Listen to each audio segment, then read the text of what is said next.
1. Have y'all ever had this happen in your restaurant? So to preface, I work at a very casual restaurant.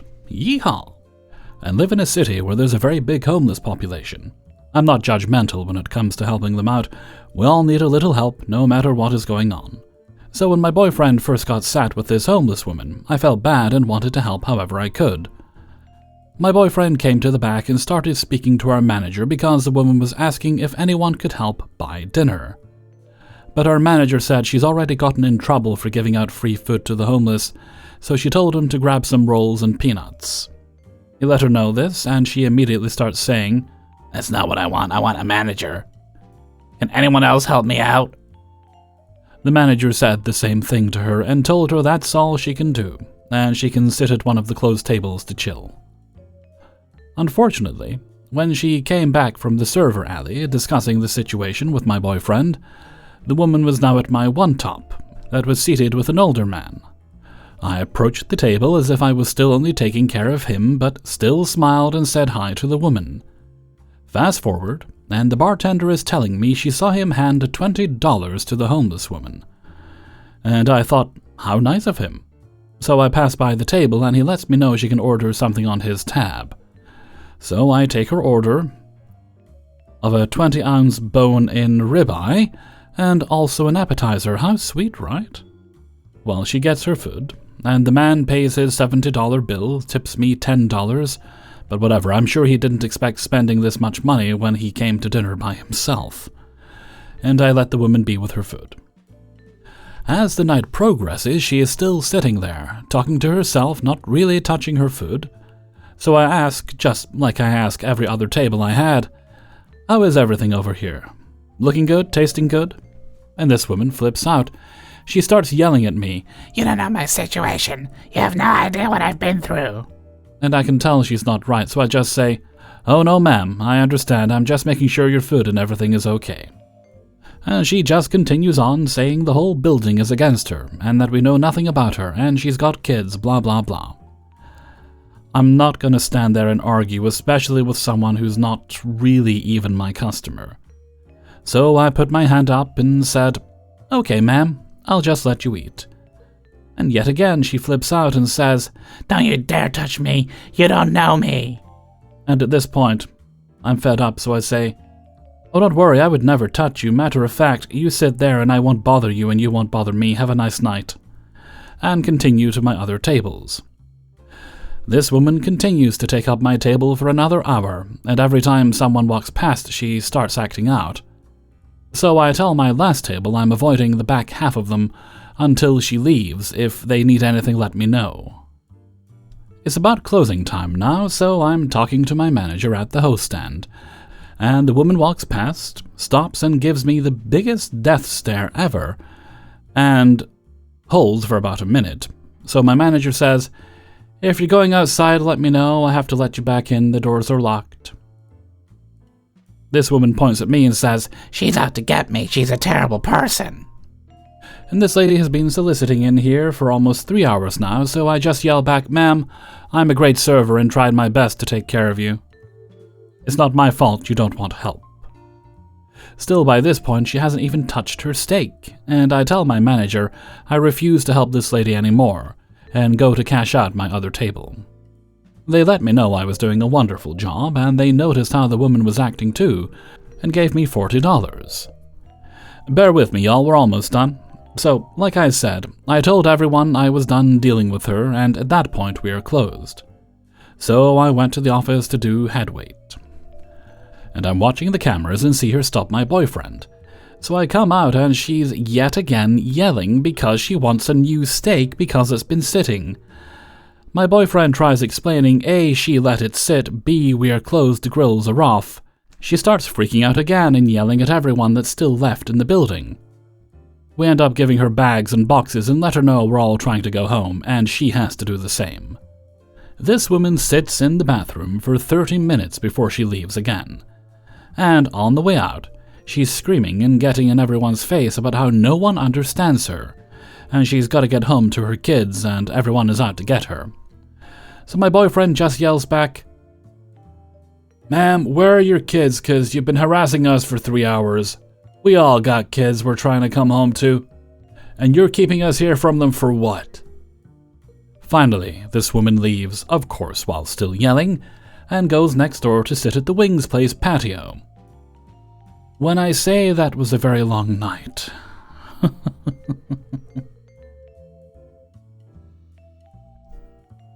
2. Good day, everyone. This is going to be a long post, and I understand that some of the stuff in this post is not right or legal, but it's just how the bars are run in my area. I'm not really looking to debate if something should be done or not. I'm more looking for advice on if my feelings towards the situation are valid or an overreaction. I've been running a bar as a manager for about 6 months now, and I've taken a lot of advice from the Reddit community, and it has really helped. Being the manager, though, means I can only do so much. What the owner decides goes, and I am trying to change how we do things, but it does take time, so I know a lot of the stuff I'm going to mention is not legal and morally not great. But there's only so much I can change at a time. Just some background so you understand my situation a little better. My terms of employment is I get $250 more than the rest of the staff, but I get a small percentage of the profits at the end of the year. Note, this bar only opened 6 months ago and was renovated, so profits will not be high this year. That is supposed to be my compensation for the extra hours I have to work. And then I get 1 day off a week. All because you will only hear negatives in this post, I think it's important to say my boss isn't a horrible man. He is actually very nice, and will help you if you need it. He is just very money-oriented and works 7 days a week himself at the other bar he owns. So he works very hard to get what he has, and I think he has lost understanding that other people can't do what he does. So, I have been running this bar for about 6 months now. And all in all, the position hasn't been too bad. It was hard to get used to in the beginning, but has gotten easier. The struggles came in a few months ago. We were having problems with one member of staff. Him and the owner had issues due to some not-so-legal stuff that they were doing that eventually led to him leaving the bar and leaving us very short-staffed, as another employee went back to his country the same week. This was known, and was planned for, as we had someone starting the following week to replace him. So, I was down to only myself and one other female employee who was not comfortable being left alone to work the bar. This meant that I worked the whole week from open to close 2 till 2. We would normally open at 12, but I refused to do that because of the short staff, with no day off. I asked if I could get some extra money that week, as I'll be doing more hours and losing a day off, and was told no, and that he needed to know that he could count on me in this tough time. He also lost 2 members of staff the same week due to the same situation. The only assistance I got from him was 2 hours on 1 day. I ended up working a 75-hour week and had a lot of meltdowns due to exhaustion. I also on the Monday ended up hurting my wrist and getting tendinitis, which I just worked with that week. The following Tuesday, a new member of staff started, but could not be contracted yet and had no training. On Thursday, a girl started that had been fired from the other bar he owns. As her second chance, she got a job in my bar. She has had big problems with drugs and alcohol, so she could not be left alone. So that week, I was told I could take off 2 days, Thursday and Friday, and take half of Wednesday off to try to recover my wrist and get back my time from the previous week. On Wednesday, I worked 6 hours. Thursday, I ended up working a normal shift as the new guy decides he needed the day off to sort out paperwork. He had only started Tuesday. And then on Friday, the new girl had some family issues and could only get into work at 8. So I worked 5 hours that day too. So technically, with the half days, I had enough time to count as a day off, but I was still in every day. The following week was going to be my first actual day off, and the new girl calls in sick last minute. So due to that and previous actions the previous week, we terminated her employment. In her first week with us, remember this was her second chance already, she came in to work 3 hours late, filled a bottle with vodka to drink on the job, and on the day she called in sick, she first messaged the owner saying she was just going to be late, and then after being told to contact me, she changed her story to being sick. Luckily, due to her actions the previous week, I had already set up some interviews and had a girl starting that Friday. But again, I had no day off and had to work very long hours. Then my new guy decides my country isn't for him, and that he is going home the following week, and Sunday would be his last day. So once again we are short-staffed, but luckily my boss found a guy to replace him that would start that Monday. I then discussed with my boss about taking some time off because I was really struggling with burnout and needed a break. I was told at the next month, once everyone is settled, then I can. My 2 new staff are fantastic, and work so hard I am very lucky to have a great team again. The 2 new people, however, are still in the progress of doing their paperwork, so again not contracted, which means they can't work in the bar, so I have been doing extra hours and having no breaks because only me and the other girl who has been with me since the start can work the bar, and I won't make her work extra hours, so I do them. However, because of the angel she is and my day off, she works a few extra hours to cover me in the evening. I still do have to do 2 hours in the morning before she arrives, but it's still an improvement over what I had the last few weeks. We have been working well like that for a few weeks now. Now we have come to the weekend. I can finally have time off. My new girl got all her paperwork sorted out 10 days ago, and I sent it to the boss right away. I was then informed today that they still haven't put her on contract due to some issues that they won't explain, so now I have to choose to either make my best employee work 3, 12, or 13-hour shifts so I can have time off, which I am refusing to do because it is not her responsibility to cover for my boss's mistakes, or take off the morning and just do the evenings when she leaves. This is what I'm planning on doing. Okay, sorry for that being so long, but that has been my life for the last few months. Now this weekend was kind of my last straw. I refuse to be the boss that makes my employees suffer to cover the boss's mistakes, but it is clear to me that I am being used and not getting compensation either for time back or money. So I have decided to finish the year and look for a different job to start in the next year. The reason I have come here is because when I speak to family and friends, I get mixed advice. Half of them tell me it's my job and to just suck it up, and the other half say it's ridiculous that they are making me work this much without support.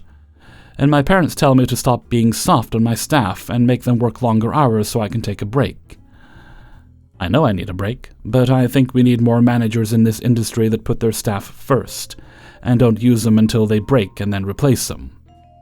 I'm just trying to do good by my staff, but I can feel myself breaking. I need to know if this is what being a manager is, or if I really just got messed around. Update. Thanks to everyone who commented. I read them and they really helped confirm what I was thinking. I am still torn on whether I will be staying or leaving until January, because that is when I go on vacation.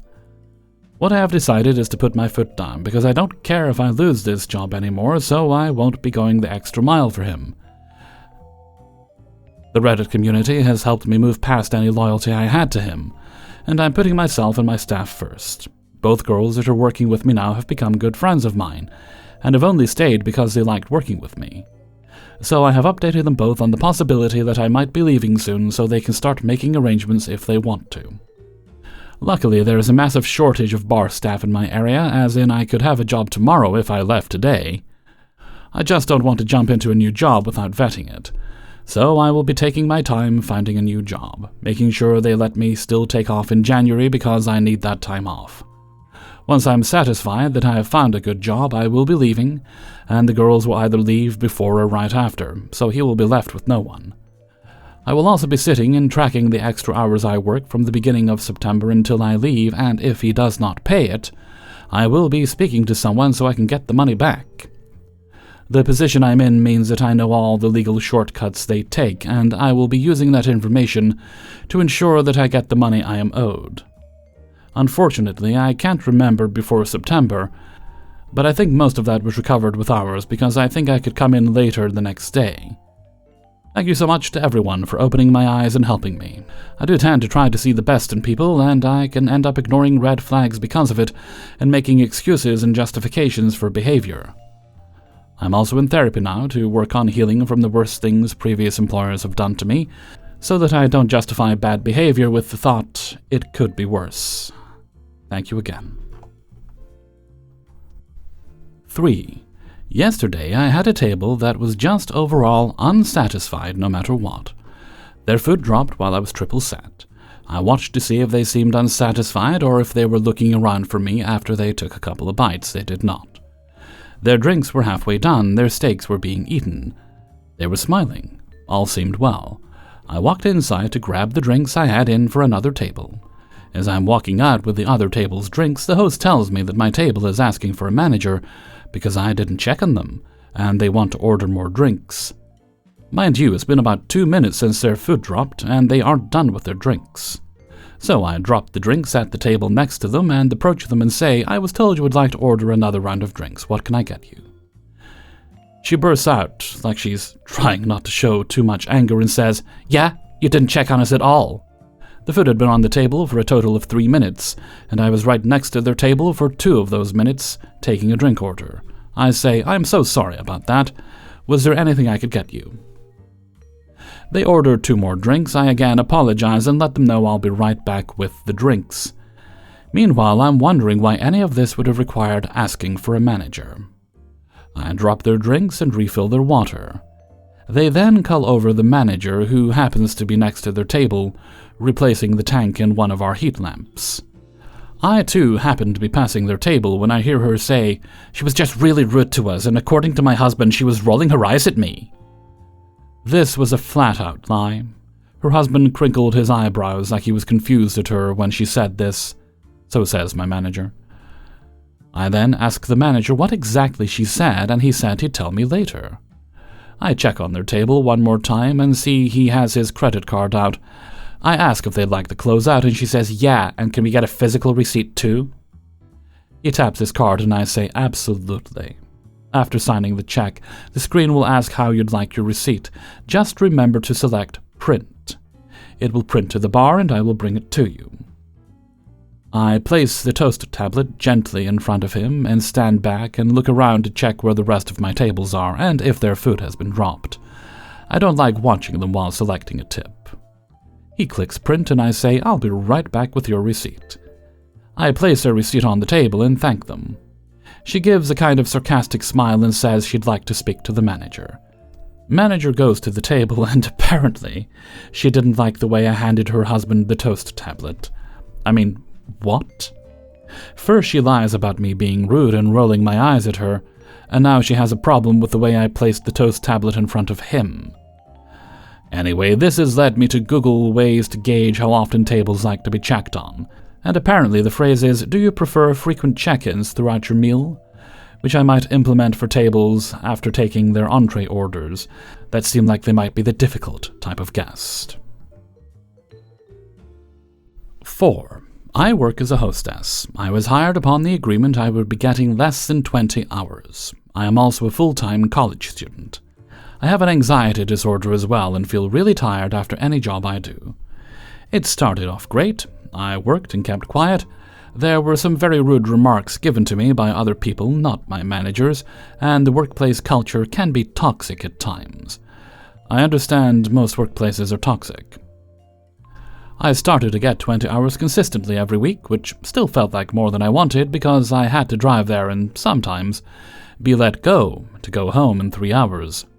I average about 4 shifts a week. I wanted more like 2 or 3 a week. I was about to work up the courage to say I don't want more than 20 hours like we agreed when I was hired this week. Well, this week I see I am scheduled for 30 hours. I went through the schedule and it looks like someone quit. This might be the reason for the hours being higher than ever this week. I don't know whether to bring up the fact that I don't need the hours or not. How can I be respectful and professional when asking for less hours? I am constantly looking for a better job as I have had rude comments from dishwashers and servers. A dishwasher told me to smile more. It's not that bad when I was about to clean the bathroom. Ha! I also had a closing shift where the girl working the bar suddenly became stressed because she thought she was going to be seated and freaked on me.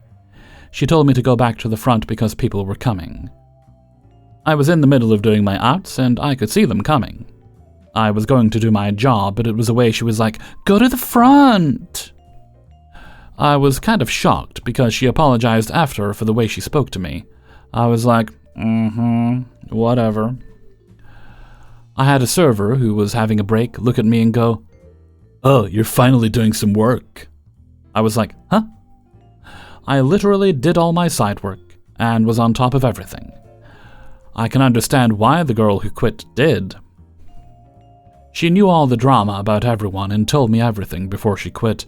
I keep very quiet and don't take stuff personal. I don't repeat drama to anyone that works there. I hardly speak unless it's seating tables or working the to-go section. It's frustrating, to say the least. I wanted to cut my hours more to better deal with the toxic environment I am in for the time being. I had a server get angry at me once because I had to skip him, as I wanted to make the elderly customers happy by moving them to a table they could easily move to and from. I was apologetic, as I always am. It's really weird. I've worked as a hostess before, and never encountered behavior like this. 5. I work at a fine dining restaurant. We sat a boomer couple in our main dining room tonight. This man pulls out what can only be described as a spelunking headlamp and affixes it to his head to read the menu. I feel the need to explain that this was no normal headlamp, which would still be insane, but a headlamp with 2 incredibly bright LED lights that shone around the dining room like a cartoony searchlight. It was truly one of the most wild things I've ever seen inside of my relatively calm, fancy restaurant. For better or worse, we believe in unreasonable hospitality. We try to never say no, always accommodate, always say yes. Situations like this put us in a pickle, because obviously this man wants his 10,000 lumen headlamp on his head, and obviously every guest around him does not. As an aside, but not really because it becomes relevant, a man walks in and sits down with one of the largest cowboy hats known to man on the table adjacent. It was like in Scary Movie, where the cop's hat keeps getting bigger in the final form. This, too, was also ridiculous.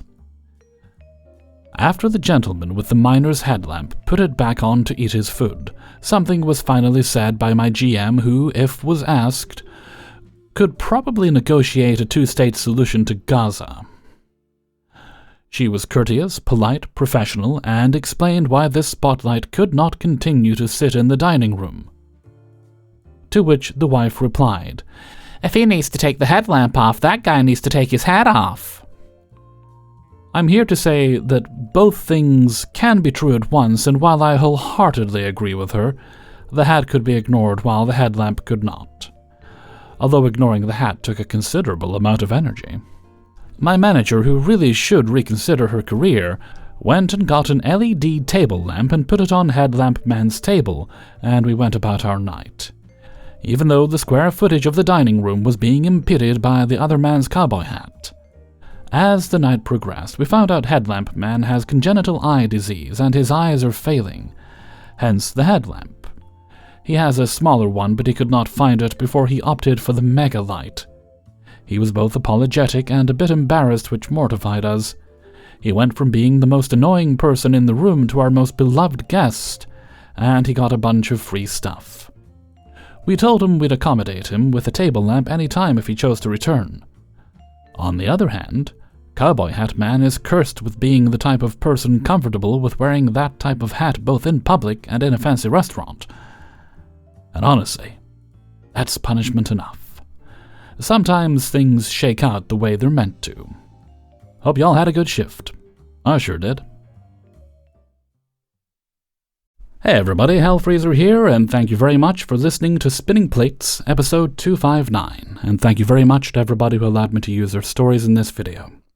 Before you go, please hit the like button and subscribe if you haven't already done so. And support me on my Patreon page for as little as $1 a month, which is linked in the description. You get all the videos at once on a Monday as a thank you for that. Right, no other business today, so let's move along to Hellfreezer's question of the day. And today's question is: did you develop a habit during COVID that you've yet to break? With me specifically, it's that I used to occasionally, when money was good, maybe once a month. When money's not so good, maybe a few times a year, I would order takeout. The occasional pizza, Chinese takeaway. There's actually a Chinese takeaway place very close to where I live, and it's under new management, so I'm giving thoughts. And I just stopped ordering, because I didn't trust it. I started cooking pretty much everything at home, and I learned how to make a pretty decent chow mein. And I haven't broke that habit yet, even though I know rationally it's probably fine. Of course it's fine. Plenty of people are ordering takeout. Plenty of people were ordering takeout during the pandemic. It's fine. So I'm kind of thinking it's probably time I should give myself a little bit of a mental push and do that. Let me know what you think in a comment below. And before we go, let's take a look at the answer of the day from a previous video. And this one comes from Spinning Plates 257, and I believe it was about, do you prefer to have an open view in front of your house? Or do you, like me, like to have trees kind of close to the windows, but not enough that it's going to completely block out the daylight? And today's answer comes from Miss Cat. I personally prefer trees in front of my house. I like my privacy. I've had strangers creep on me through a partially opened window. As you can imagine, I had gotten some really thick curtains and was extremely cautious when my windows are open. Hear, hear, Miss Cat, and thank you very much for your answer. And with that, I'm going to head off for now. So until next time, thank you very much for listening, and take very good care of yourself.